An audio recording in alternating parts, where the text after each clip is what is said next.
Okay, I know I want my podcast episodes edited, but which software do I use? Let's talk about that. You're listening to Practical Podcast Tips. My name's Amber Beals, and today I'm going to cover tip number 35, editing software for podcasting. There's so many different types of editing softwares to choose from, so I'm going to try to help you through that. All right, so as you know, there are so many different editing softwares out there. There are video ones, there are ones just for audio, there's some for Macs, there's some for PCs, there's some for your tablets, there's some for your phones. Where do you start?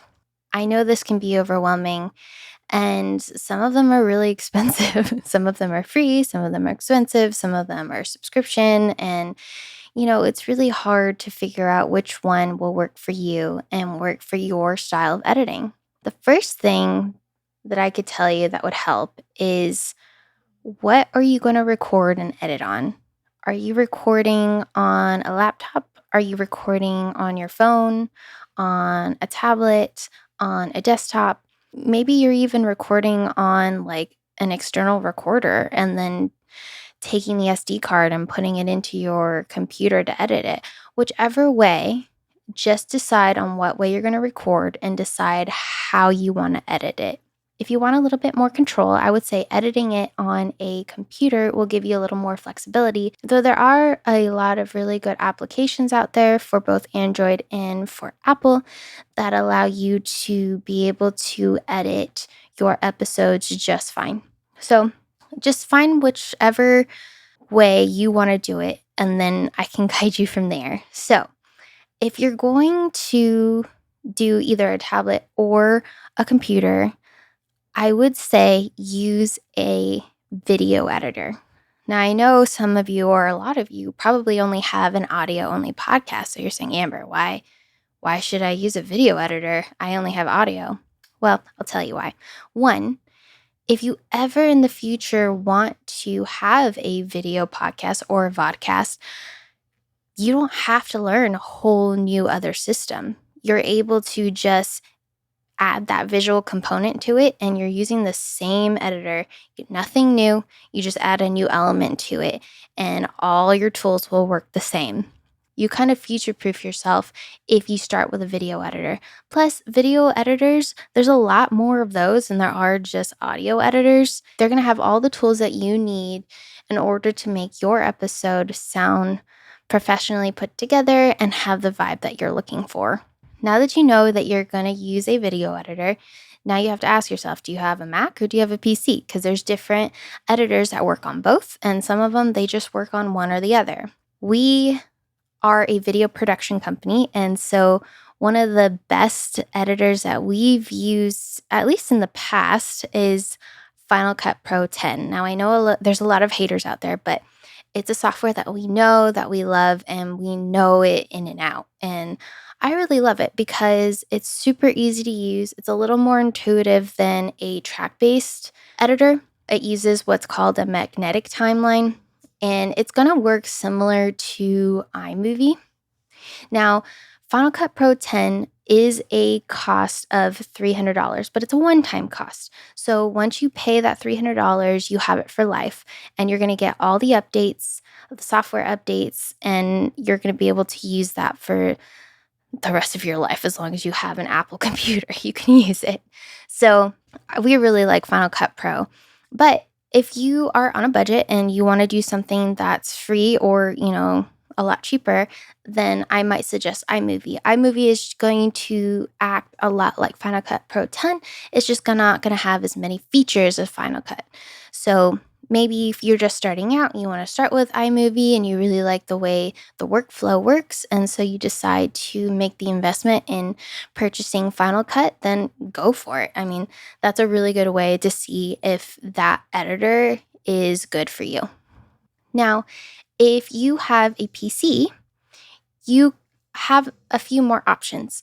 One of them is Adobe Premiere. A lot of people use Adobe Premiere to be able to edit their videos and their podcasts.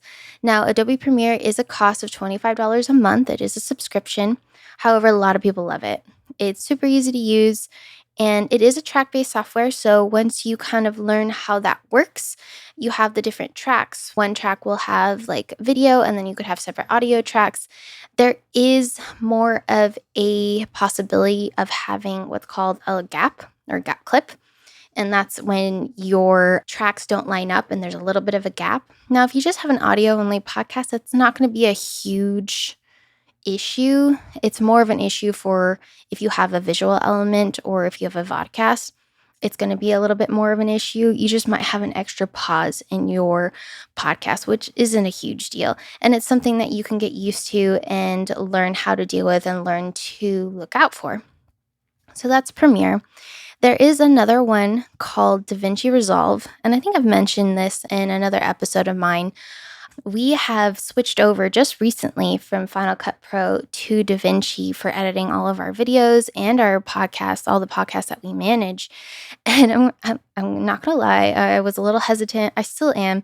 It's a learning curve for sure. I mean, when I first started editing, I learned on Final Cut Pro 7, which was track-based at the time. Now it's magnetic-based. And I remember going from 7 to 10 and just wanting to throw my computer out the window because I was like, I don't understand what's going on. But it took about 1 week, and then I really got used to the magnetic timeline workflow, and I learned to love it because now I'm going back to track-based, and I'm like, I have to remember all those years ago how track-based works and what it's doing, and it's fine. We really love DaVinci Resolve. One thing that I do want to mention is it's free. You can get a free version of DaVinci Resolve. It is a one-time cost. If you want the paid version, I believe it's like $300 or $400. It's a one-time cost. However, if you buy any hardware from Blackmagic, that's who makes DaVinci Resolve, if you buy any of their hardware, a lot of their hardware comes with a free paid version of DaVinci Resolve. So if you buy hardware that's around $400, you're going to get a hardware piece and the editing software. So you might as well do that. If you're looking for some kind of hardware, they have cameras, they have switchers, and they have all sorts of things. So if you want to check them out, it's Blackmagic. And I think most, if not all, hardware that they sell comes with DaVinci Resolve because they're really trying to push it. And DaVinci Resolve is also a track-based editor, and it works really well. It really does. Once you get used to that track-based workflow and you see what the computer is doing, then you're able to work with it and have it work for you rather than against you. DaVinci Resolve is a very robust program, though. I have to warn you, it's like 5 programs in one. They bought a bunch of different programs and they kind of just inserted it and made one huge program. So when you open up DaVinci Resolve, you're going to have all these little tabs at the bottom, and there's going to be like an animator, and then there's going to be just a sound software, and then there's going to be an editor and a cut page and a media page, a delivery page. Like, it's going to be a little bit of a learning curve. I'm going to say that right now. However, there are a lot of great tutorials out there to kind of help you get through it. And of course, there's YouTube. If you really want to learn, you can teach yourself. Just go into YouTube, type in DaVinci Resolve, how do I do this? And you'll learn. If you want to use a tablet for editing, the one that I can recommend, at least for Apple, is LumaFusion.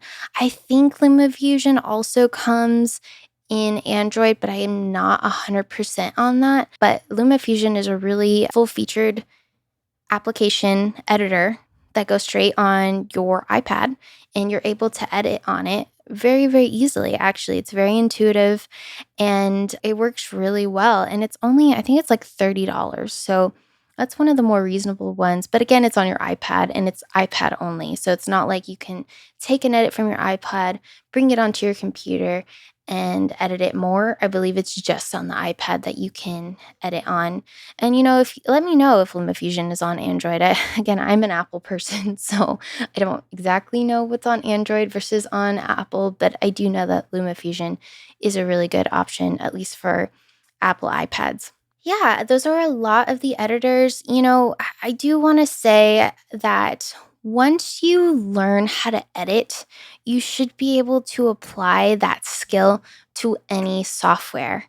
And I know I mentioned that I was having trouble coming from Final Cut 10 to DaVinci Resolve, but it's just because I'm stubborn and I really didn't want to switch. But that's just again because I'm stubborn. But I'm learning really fast and I know the technique of editing. I know how to edit. I just have to learn these tools. But once you learn that skill of editing, you should be able to jump on an editor, kind of learn the basics, and be able to go and just jump in and be able to do the edit that you know how to do. You're just using a different software for it. So I really hope this helps. Don't be afraid if it's hard in the beginning. Again, you're learning a new skill. This is something that a lot of people, they pay other people to do it because it is so tedious. But if you're just starting out and you want to learn how to do it, then go for it. Just don't be afraid if it's a little harder than you expect. It's just going to take some time. And with practice, you're going to get better. You're going to get faster. And once you're the expert editor, you can hire out when you're doing really well. And at least you will have the appreciation for the editor that you're hiring because you've done it yourself and you can appreciate all that hard work that they're putting in. All right, guys, that's it from me. I hope this helped, and I'll see you in the next episode. Hey, thanks for listening. If you liked this episode, please feel free to leave us a review. It really helps out the show. And I'd love to hear how it helped. Also, if you know someone else that could benefit from it, go ahead and share it with them. Thanks again, and I'll see you in the next episode.